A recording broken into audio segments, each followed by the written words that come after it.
All right, today we're doing a review of a gun I've had for a few months, or a rifle that I've had for a few months now. Back in March, I believe I got it when it was like the hottest trend a few months back. The Smith & Wesson FPC folding pistol carbine.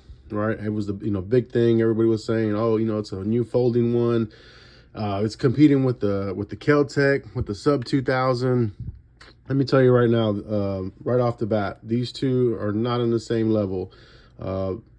Kel-Tec is still the Kel-Tec, still fun to shoot, nice little gun to have, but this is on another level. It's just much better quality, much better accuracy and feel to it. I've been able to shoot both a few times. There's really no comparison other than the fact that they fold. That's it. But yeah, so I've had this Smith & Wesson M&P FPC now for a few months. I've probably gotten, I don't know, maybe about 500-600 rounds through it. So wanted to talk about some things and do a review. This is going to be somewhat of an unboxing, but going through the actual rifle itself. I've seen some other reviews, and there's some things that people are getting wrong or not paying attention to, or not taking the time to know the gun or know the rifle first before they just start putting things out, right? I kind of like to do my research and also handle the pistol or the rifle a little bit, kind of know what I'm talking about just a little bit. Before we kind of put something out to the masses, right? Because we want to kind of help educate, and at the same time, yes, get some feedback and comments back, help us grow as well. But there's a few videos out there on this that have some misinformation. So let's get into it. But first, yes, it comes in this nice carry case. I do wish it was reinforced, right? Because then it would kind of serve as a almost like a range case a little bit, because it does have some storage inside. But I've lugged this around 6 or 7 times to the range, indoor and outdoor, and as you can see, it's lost all of its sturdiness to it when you first get it. So now it just kind of flops around. So I do wish it was more reinforced, but again, they do not sell this or promote this as a range bag or anything like that. It's just a carrying case. So do know, and you can see it's already dirty. I've put some use to it.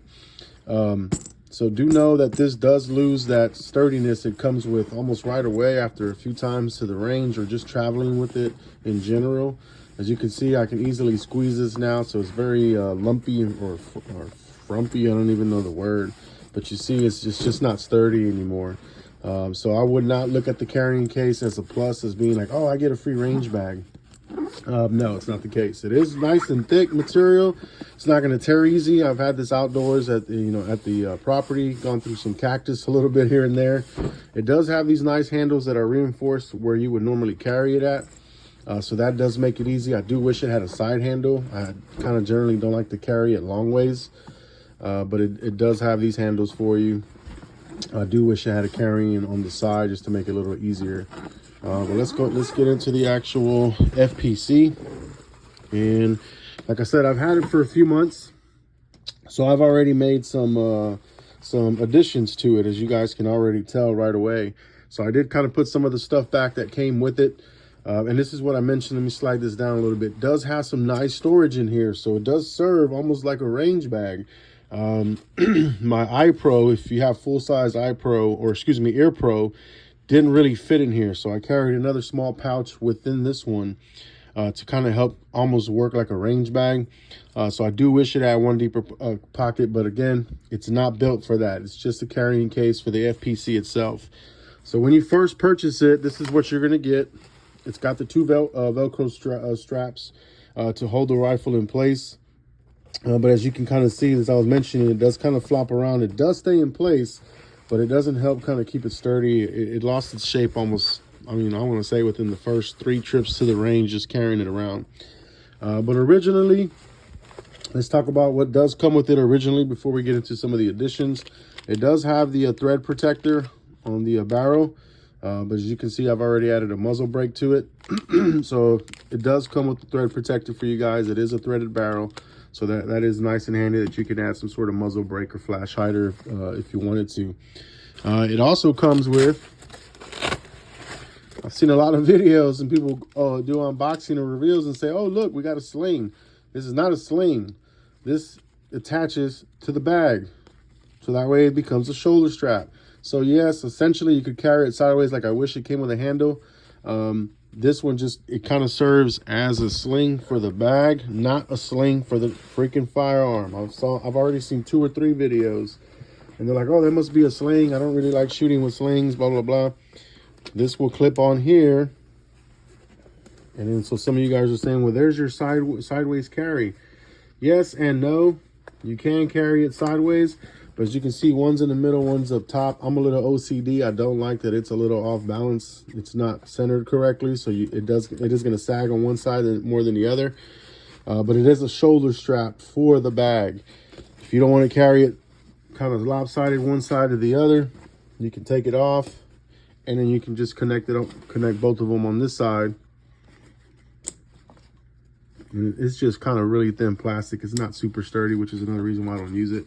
And then you can use that also as a strap over your shoulder, over your back or whatever, if you're thin enough for this. I'm a little bit on the bigger size. If you're already subscribed to the channel, you know it's Fat Tactical. This is too small for me. It does open up a little bit, but not much.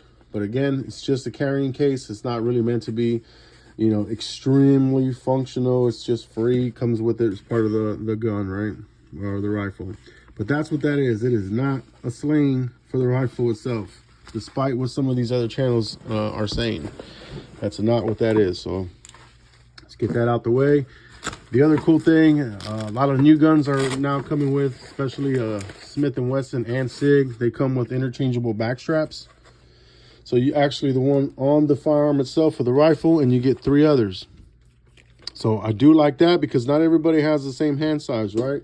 So you do get a small, as you guys can see that.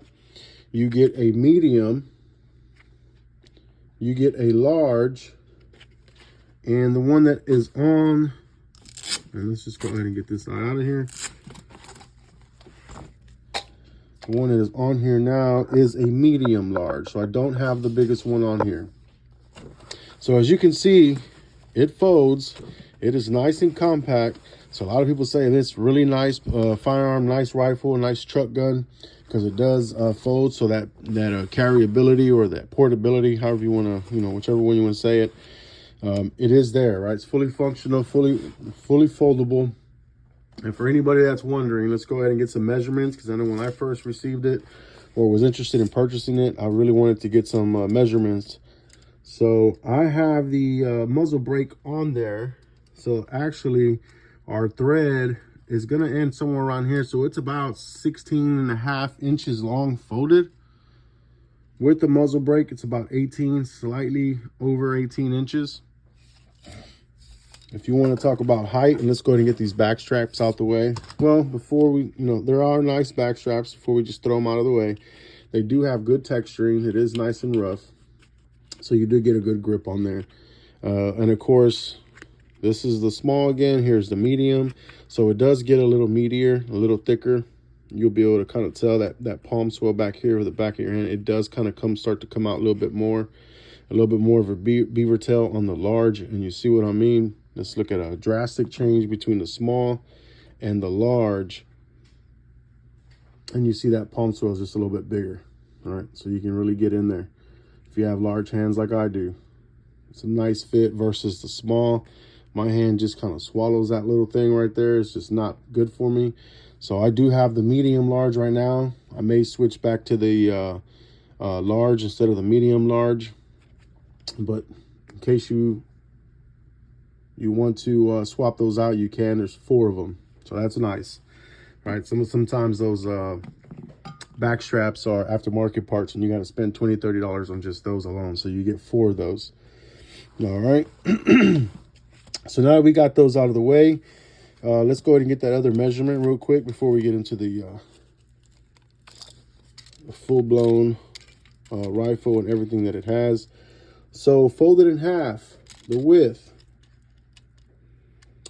Here at the top, it looks like it's about, you know what, let me go ahead and zoom out for you guys. So here at the fold, where the barrel meets, it looks like it's about 3.75, right? Almost exact, 3 3/4 of an inch there. I do believe that may be the widest part, maybe here where the charging handle is. Let's take a look at that. Charging handle is about there. And it's about the same. Maybe, I don't know, slightly larger than 3.75. So even if you guys are interested or have some sort of conceal case or interested in the exact measurements, 3.75 I would suggest, give or take a little bit there. Even over here, it's about the same. This is pretty flat. So that is that measurement. And then the overall measurement of the rifle, you can get that from the website, but let's go ahead and take a look. I'm not going to go to the end of the muzzle brake, kind of just where the original barrel ends. It looks like it's about 30.5 inches. So I would give or take half an inch. I would say 31. I have a muzzle brake on there now. So with the muzzle brake, it is going at about 31.5. About 31.5 inches long. All right. So we do have a barrel in there. It's a 16-inch barrel, as you guys can see. All right. That's our measurements there. So let's talk about some of the functions of the FPC. I've seen some people kind of get some of these things wrong or not know how things work. So let's talk about the folding and unfolding, right? That's the biggest sell. Here's the number one thing that I've seen some people make errors on. To get this back, yes, you can easily just use some force. And you see I'm doing this with one hand and click that together. Don't be afraid. There's a groove there. There's a little notch that's going to catch on this little Mlok slot. And you can see it. I'm assuming that over some time, you will get a little wear on there. I've had this for several months. I still do not have any gouging or any scraping happening in that notch. It's still pretty factory looking. But yes, all you do is it's going to hit that Mlok notch right there. You can kind of see where it's hitting. And with a little bit of force, one hand, you just squeeze it together and it's locked. That groove is specifically for that. Now to unlock it, I've seen some guys fidget around. Yes, I do believe the manual says charging handle needs to just go down just a little bit and it smoothly opens for you, okay? But you can also just exert a little pressure, just like you slap that in there with that notch. You can also unwind it, or unlatch it by just pulling it open. So just using a little bit of force. You don't have to mess with this. Oh no, what if there's an emergency and I'm stuck, I can't pull this back and I have to do all that. I've seen some people complain about that. Guys, little elbow grease, open and close, okay? It's that simple. That's what that notch is there for. Boom, easy peasy. This is how you close it. When you have the FPC on this side, you'll see this little, it's not a knob, but this piece that sticks out. This is the folding mechanism. It has a little bit of texturing there for you. You can see it's got those lines, those grooves there. When you're done, push up. You're going to push that up, grab this, and it folds easily. There's really not much pressure here. Look, one finger. Once you open this little latch up, it just folds. Not a problem. There's not really a snap. Well, I guess there is. I've never really done it that hard. I've always just kind of done that. And it's locked. It's not going to open on you. So, yeah, go ahead. If you want to put some force to be sure, almost like you're slapping the mag in there, put some force. It is locked. It is not going to open. That thing is ready to go. All right. So with that latch there, you push forward. Some force, locked, ready to tuck in, and ready to be concealed or back underneath your truck, your seat, or wherever, right? Again, just use a little force, open that thing up. Don't be afraid. So I've seen a lot of videos where they complain that they have to pull this back. Yes, you can do that. Yes, it's a little tight. Any gun is always going to have issues when it's brand new. Oh, the slide is gritty. The slide is too tight. This is not really catching. That bolt is hard and da-da-da. It's brand new, guys. We all know they have breaking periods, right? After some time, it's going to get smoother. But if you're just use a little force, it locks. You don't have to mess with the charging handle. Just a little bit of force. Pop that open. And boom. Look at that. I didn't even snap it that hard and it's locked in. It is not going to open by accident. I'm trying really hard. You can see the veins popping out of my wrists. All right. So that's the main function of it. The whole really big gimmick of this is that it does fold in half, which to me is better than the Kel-Tec, because the Kel-Tec folds up, right? So everybody knows, oh, the optics, yes, it creates a problem. But if we're familiar with the Celtic, then we know there's already aftermarket mounts. The one specific one I can think of is the M Carbo that kind of puts the optic to the side or flips sideways or something like that. And it allows you to open it. So there's already a fix for that Celtic, but you got to get a specialized mount and all that stuff. You can see I have the Holosun Ames on here. And this has the factory Picatinny rail coming across the handguard and across the barrel here. So there was no fancy mounts that I needed to purchase. And I have my backup sights on the factory Picatinny rail there. So that's what's pretty cool about this. There was nothing additional that I needed to purchase, and it does not affect the function of the fold. Out of the way, seal that back up. No issues with my iron sights or with the red dot. That's what I liked about that as well. So another thing that it has over the Celtic. All right, it does have the most firearms a lot now. One of the built-in safeties, it has the that blade safety on the trigger, right, where it has to. You're gonna have to depress that, or I don't know if it's depress. Press that in so that way it'll actually fire. So now that we're getting to mess with the trigger, just so you know, it's a little dirty, but it's an empty mag. You want to check that chamber? There you go. There's nothing in there. Some people, I've seen some videos where he's pointing it right at you. That is not going to fire folded in half, guys. Nothing. Okay. There's the chamber. The barrel's in there. Nothing in there. All right. The other thing that I kind of liked about this one is the storage for the extra mags. As you can see, I have a little bit of aftermarket. I added the +2 to the 23 round mags. So now they essentially are 25 round mags. I added the +2 mag extension and the hook spacers from Floyd's Custom Shop. That's pretty awesome. One of the few companies that's starting to put FPC aftermarket parts out there. So these are really cool. So essentially, and we'll talk about that in a minute, you can just grab these really easily with that notch there. Essentially your thumb will come in here in between there and gives you a really good place to just pull that out.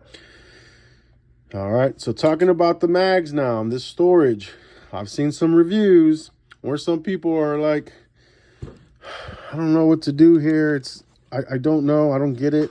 I'm pressing this down, whatever. They need to do is spend a little time with the rifle itself to know what the hell they're doing, right? Safety first, and number one, know your weapon. If you're releasing or trying to unhook the mag on this side, you need to press down on the opposite side of the toggle. I'm just going to call this a toggle. You're going to press down the opposite side of the mag that you're pulling out. Easy as that. You want to get to the inside, you're going to press down on the opposite side. Okay. It's very easy, obviously, from right here. I'm looking, staring at it. So people say, well, how does it work when you're carrying it? All right. I don't have a full frame shot. So let's see if we can get it on this camera here. So obviously, you're going to kind of tilt this if you're trying to change mag in actual action. So what you're going to do is naturally you're grabbing a mag like this, right? You're getting that pointer, thumb, or finger on there like you're supposed to. Well, before you put it on the actual mag to grab, what you're going to want to do is instead of putting it here, you're just going to naturally reach to the opposite side. So if you're here, you're reaching in, grabbing that thumb is going on the outside toggle because you're pulling in this inside mag inside to your body. Comes out just like that. One thing I do not kind of like about it, and let's get this mag out of here, but I do understand the engineering behind it because I've seen some people complain. As you're pulling this out, you're just going to twist because your finger naturally comes to the front of that like normal, like you should be trained, right? This is going to be here. You're going to grab this, pull, and now your finger kind of naturally wants to guide that in the way we're trained or the way we're supposed to. So you're going to twist your hand naturally and you're going to insert that mag. That's how easy that is. And that looks really cool with that Floyd's Custom Shop spacer there. This is not a paid advertisement. I just really like this product. All right. So let me show that again because I have seen some guys kind of goof this. I don't know if it's on purpose or they just didn't take the time to really learn the dynamics of it. So inside look, if you're reaching to grab this mag, your thumb is going to go to the opposite side. You're going to pull that out. Naturally, you want to grab your finger and guide that mag in. That's how easy that is. Okay. I will say, I love this gun. With this toggle switch, and this may work for you skinny guys, I cannot get to the outside mag or closest to my hand. I obviously cannot come up like I naturally want to grab how I grab this one. I cannot naturally come in and grab this other one. It's just not going to happen. I don't have teeny tiny fingers. So I find myself doing this awkward a finger on the top here and then reaching with my thumb on this opposite side to just release it. See, I couldn't even get it there. To release, that's not even happening.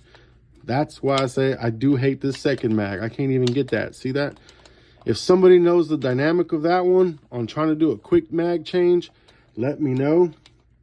So I'm trying all different fingers to come in here to get some sort of grip, releasing this. And you see, this is already very, very awkward for me. And it could be because I'm fat tactical. Pressing this down, then it releases. Well, look what's happening here.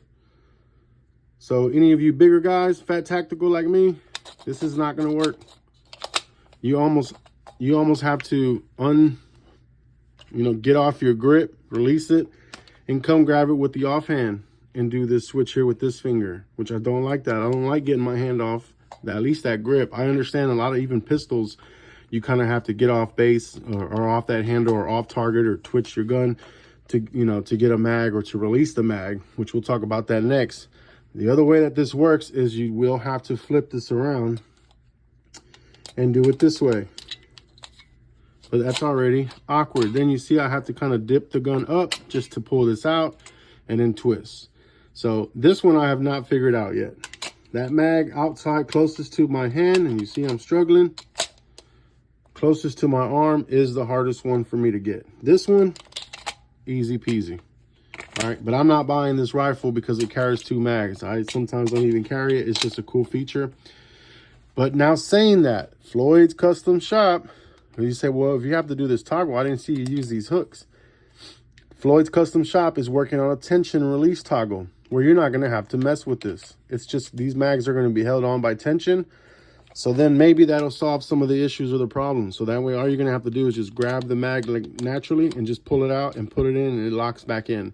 You're not going to have to mess with this. So I can't wait for that product to come out. Then this will really be functional and a lot better than the way it was designed.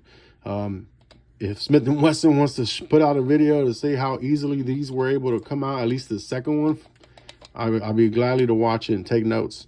This first one is easy. The second one, I cannot. But again, keep a lookout for these aftermarket parts. I'm sure some aftermarket stocks are going to come out that maybe even gets rid of this mag storage. Floyd's Custom Shops, I do believe if you follow them, they do have some aftermarket. I'm not sure if it's more than one, but I do believe they have one more design coming out. And I think they did mention a competition design that gets rid of the storage for anybody that does competition shooting. But I really did like this. This first mag, again, is really easy to release. When I'm at the range, I usually just have the extra mags on the bench or on the table, and I'm just kind of running and gunning on the targets. And if I'm at an outdoor range without the mag storage, without the mags in the storage.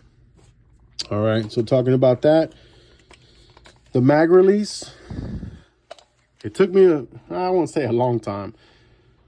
I like to be able to release my mag from my natural hold here. It's just with the thumb. But as you can see, that's kind of way in there. It's inside almost. So my thumb, even though I have semi-long, and I'm here in my damn sights, it's semi-long, I cannot reach that. So some people will say, well, you're going to have to get off, move the stock around, then you can reach it. And let's get a mag and let's take a look how that's going to look. All right, you're here, you're gonna swing that around, and then yes, it's easy accessible, right? But I don't like to do all that. So what I've learned is if I'm holding on to this, it's a little awkward, but I've become accustomed to it. I can just use this finger. I have to pick up this middle finger here and just press that. And so I still have my index finger where it goes. For the most part, my thumb stays where it's at. And I've just come accustomed to kind of using this middle finger to release that a little bit. Just kind of get that up and in. So I've been able to do that, and it becomes a little natural after a few times. So I can be here, boom, boom, boom, reach in with this finger, and you see how easily that becomes. All right, so that works for me. If you guys can think of anything else, let me know. But my thumb does not reach from this natural, I guess, you know, state of holding it, this natural form. I cannot reach that mag release, and I do have semi-large, long fingers. But again, I'll show you that one more time. Holding it here, this finger just moves up, pressing, switch, easy. Okay. So here's our Picatinny rail on this handguard. Does have the Mlok, really nice here. For my trial and error, this does come with a cutie mount back here, so you can mount a sling. So I did have to play with the cutie mount on the Mlok rail. My first natural point of putting it, or natural area of putting it, was right on the side. Which you can do, you guys can do that. Yeah, I'm gonna put a sling right there. Okay, great. And you guys already know what I'm gonna do. If you put that on the side, it was hitting here. Obviously, you can see how close that is and how it locks. You're gonna lose that locking ability if you put that QD rail up here. So then I moved it to the side or further in, but then the actual sling itself still hits here. So that was not closing. If you don't care about it locking in place and you just want to get a partial fold, then by all means, you can put that cutie mount there. But for me, the purpose of this full functionality is for, I can't even say that word, functionality is for it to lock. So I put it on the bottom, but when I'm carrying it on the sling, it's going to do that, and it's going to hang upside down. Of course, if you sling it around your back, it's not going to matter. But for me, I just didn't like that it was putting my rifle upside down. And you'll say, well, why not these upper ones? As you can see, they have a slant to them and they're slightly smaller. So my little Magpul cutie mount that I had did not fit there. I'll probably just put it back on the bottom and just deal that it's hanging upside down if I have it in front of me. But slung over the back, yes, it's still upside down, but it's to my back, so it doesn't really matter. But this is really nice. It's a really nice handguard. It does have Mlok. But if you're on the other side, you can easily put it on this side. For me being right-handed, I didn't like the sling coming across from this side, but if you're gonna switch around, you can easily just go ahead and put it on the outside, because this side does not fold up against the stock or the buffer tube or whatever you want to call this back here. So it's kind of like an AR, right? That charging handle, just slap that back. Again, you're just gonna pull it, slap that back. Don't forget your safety. A lot of people complain about this, but look, it doesn't bother me. It's right there where your index is at. Make sure you get that off. That's a big one. I've made that mistake at first when I was having it. And even actually right now, you guys might have noticed my edit. I was wondering why the hell my trigger wasn't going off because of the safety. So let's take a look at that. Has a little bit of well, it's got some pre-travel, but you hit a definite wall. Like, it hits, you can hear it and you can feel it. A little bit of a squeeze. Nice crisp. It is very crisp trigger. It's not too bad. There's that pre-travel. A little bit of squeeze. There we go. Let's get a gauge on that. Let's see what that's gonna say for us. Get that ready. 3.129. Let's go again. I naturally have to just turn this around. Let's go ready. Oh, there we go. Let's clear that. Ready. 1.5. Let's see if that works. Don't have a lot of space here. 3.6. All right, so let's talk about the charging handle. It's just like an AR. You can just two finger that. Once you get some use on it, it gets a little smoother and smoother. But very easy to go with the two finger approach, that fang approach, right? It's just like an AR. I've seen some guys saying, man, that is gritty. If it's brand new, yes, it's going to be gritty. But look, it's not that hard. I'm putting some pressure with one finger, so that means it's not that hard. All right. So some people say on the lock back, you cannot get to the slide release here. It is flush, it is hard.